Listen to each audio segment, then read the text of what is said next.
நீர் அல்லல் மிக்க வாழ்க்கையை ஆதரித்திராது நீர் அல்லல் மிக்க வாழ்க்கையை ஆதரித்திராது நீர் அல்லல் மிக்க வாழ்க்கையை ஆதரித்திராது நீர் நல்லதோர் நெறியினை நாடுதும் நடமினோ நல்லதோர் நெறியினை நாடுதும் நடமினோ பிள்ளை அன்ன வாழ்முதல் வெள்வழி ஓர் பாதமாய் பிள்ளையன்ன வாழ்முதல் வெள்வளை பாதமாய் உள்ளை வெள்ளை ஏற்றினான் ஓடித்தாவு சேர்மினே கொள்ளை வெள்ளை ஏற்றினான் கோடி காவு சேர்வினே பாருங்க அல்லல் மிக்க அல்லல் மிக்க வாழ்க்கையை ஆதரித்திராது நீர் நல்லதோர் நெறியினை நாடுதும் நடமினோ பிள்ளையன்ன வாழ்முதல் வெள்வளை பாதமா கொள்ளை வெள்ளை ஏற்றினான் கோடி காவு சேர்வினே நல்லா பாருங்க இதுதான் முக்கியம். நீங்க இப்படி பாடினா தான் பாட்டு இப்படித்தான் பாடணும். நான் உதாரணத்துக்கு வேற ஒரு பாட்டை சொல்லிட்டு மறுபடியும் மூணாவது பாட்டு இதே பாட்டு தான் வரும்.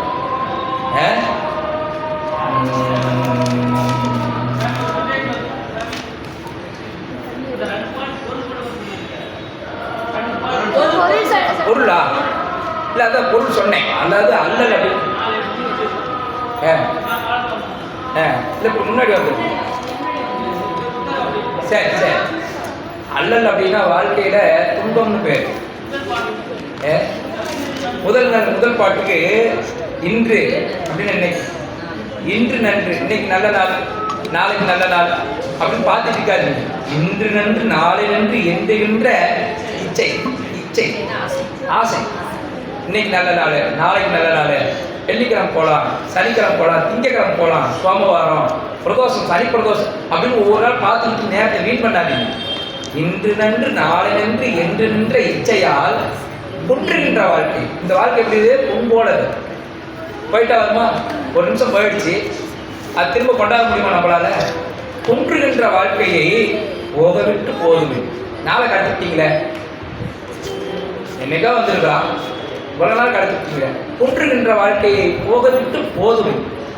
மின் தயங்கு சோதியா மின்னலை போல சாமி. எப்படி சாமி எப்படி பண்ணுவேன்? மின்னலை போல. ஆமா, மின்னல் எப்படி இருக்கும்? பார்த்தாவே கண்மூடி போயிடும், அந்த அளவுக்கு படிச்சுன்னு இருக்கும். இறைவன் அப்படிப்பட்டவன். மின்தயங்கு சோதியா வெண்மதி விரிகுணன். அவன் என்ன வச்சிருக்கிறான்? மதி வச்சிருக்கிறான், நிலவு வச்சிருக்கிறான். விரிகுணல் கங்கையை வச்சிருக்கிறான். யார் சொல்றாருப்பா? சிவபெருமான சொல்றார். கொன்றை சிவபெருமான அழிவது கொன்றை. ஆமா, கொன்றை மலர். கொன்றை துன்று சென்னியா. கொன்றையை தன்னுடைய ஜடாமுடியில சென்னி சிரசில வைத்திருப்போம். கோடிக்காவு அப்படிங்கிறது ஊர் பேர். இந்த ஊர்ல இருக்கிற இறைவன் யார் தெரியுமா? தன்னுடைய ஜடாமுடியிலே கொன்றையும் கங்கையையும் வைத்திருப்பவன் மின்னலை போல உடையவன் அப்படின்னு யார் அப்படின்னு சொல்றார். இவர்தான் கோடிக்காவில் இருக்கின்ற இறைவன் அப்படிங்கிறார். அவனை நீங்க எவ்வளவு நாளா பார்க்க வராம இருக்கீங்க, இப்பதானே வந்திருக்கிறீங்க அப்படிங்க. அல்லல் மிக்க வாழ்க்கை, துன்பகரமான வாழ்க்கை.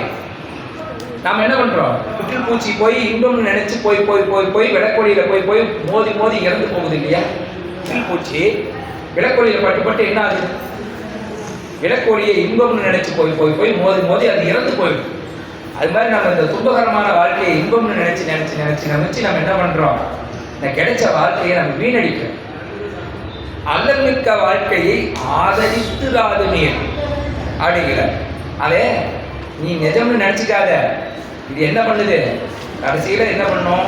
வயது இருக்க வயோதிகம் அடைஞ்ச பிறகு நான் போய் தியானம் செய்கின்றேன் அப்படின்னு உட்காந்தா நம்மளால நேரம் உட்கார முடியுமா? ஒரு மணி நேரம் உட்கார முடியுமா? நிமிஷம் உட்கார. ஒரு குறிப்பிட்ட வயசாக சேர் வேணும்னு கேட்கறோம். சமணம் போட்டு உட்காருவோமா? உட்கார முடியாது. சமணம் போட்டு உட்கார்ந்தாலும் ஒரு மணி நேரம் உட்காருமா? உட்கார முடியாது. அது மாதிரி நாம் இந்த வாழ்க்கை என்ன பண்றோம்? அல்லமிக்க வாழ்க்கையை ஆதரிக்கிறாது. நல்ல வாழ்க்கை, உடம்பு திரகாத்திரமா நல்ல உடம்பு இருக்கும்போதே நீங்க இது பண்ணிக்காங்க, நீங்கள் இந்த துன்பகரமான வாழ்க்கையில் இது இன்பம் நினச்சி அதுலேயே இருந்துட்டேன் கடைசியில் பார்த்துக்கலாம், இறை வழிபாடு தானே பேசிக்கலாம். இப்பயே அதுலாம் 60 வயசு ஆகட்டுமே, அப்போல்லாம் மனசு ஒன்றுக்கூடாது. அந்த வயசில் வந்து மனம் ஒன்றுக்கூடாது. அல்லல் மிக்க வாழ்க்கையை ஆதரித்திராதீர்கள், நல்லதோ நெறியினை நாடுதும். நல்ல நெறிகள் இந்த மாதிரி நல்லவங்களோட சேர்ந்துக்காங்க. நாடுதும் நடவினோ வில்லை அன்ன வாழ்வுதல். நல்ல வில்லை போல புருவத்தை உடைய முதல் அப்படின்னா நெற்றி வாழ்வுதல். வில்லை வண்ண வாழ்வுதல் வெள்வளைவோ பாகமா. தன்னுடைய உடம்புல சரிவாதியை ஒரு கையில் வந்து சுவாமி என்ன பண்ணிருக்கிறாரு, விளையில் அணிந்திருக்கிறார். ஏன்? அம்பிகை தன்னுடைய உடம்புல பாதி வைத்திருக்கவன். கொள்ளை வெள்ளை ஏற்றினான். வெள்ளை ஏற்றினான் அப்படின்னா வெள்ளை விடை காலை மாடு. கொள்ளை வெள்ளை ஏற்றினான் ஓடிக்காவு சேர்ந்து காலமாட்டின் மேலே வரக்கூடிய எம்பெருமான் அப்படின்னு சொல்ற.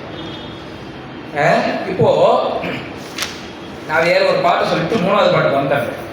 இந்த வேற பாட்டு எதுக்கு சொல்றேன்னா உங்களுக்கு உதாரணத்துக்கு தான் சொல்றேன். வேற பாட்டு நான் எதுக்கு சொல்றேன் அப்படின்னா உதாரணத்துக்கு தான் சொல்றேன்.